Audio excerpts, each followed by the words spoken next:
Hey, what's up? Welcome back to another video and review at the Huck's World. And today we got the watch face of the week. And yes, it is hump day. And we're going to make it over the hump together. Let's do this.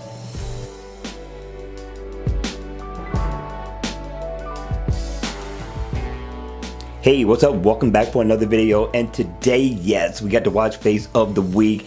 Now, this one made the cut. I know it looks basic, but I'm liking the design. I'm liking the simplicity of this watch face. The name of the watch face is called Hellion.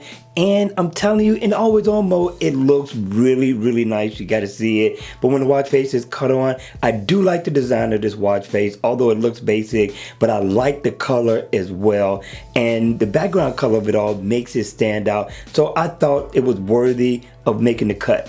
All right, so with that being said, you get your date at the top, you get your digital time right up under that, along with your seconds. And I like that they got the days of the week, how it's written out. And I do like the background plate that makes everything pop. And yes, the days of the week is highlighted for what day it is. And you get your exercise and activity, steps, heart rate. You also get miles walked or ran, and you also get info on how many floors you climb. You get a PM stamp, and you also get your moon phase. So I thought that was pretty slick, and it is in the active. So if I tap on the PM stamp, I'm going to get my music. And if I tap on my moon phase, I'm going to get my weather. And of course, if I tap here, I'm going to get my battery. I really like the design of this battery meter. I thought it was pretty slick. If I tap here, I'm going to get my step status, calories burned.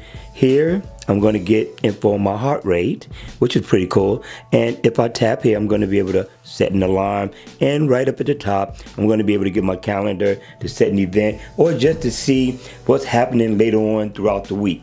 All right, you all. That's going to be it for this video. I really hope you enjoyed it. Make sure you hit me in the comment section below. Let me know your thoughts on the watch face of the week. All right, you all, that's going to be it for this video. I hope you enjoyed it. I hope it was informative. And if it was, please make sure you hit the like button on the way out. And if you want to see more videos like this, then please make sure you subscribe to my channel. And as always, I will see you all at the next video. Take care.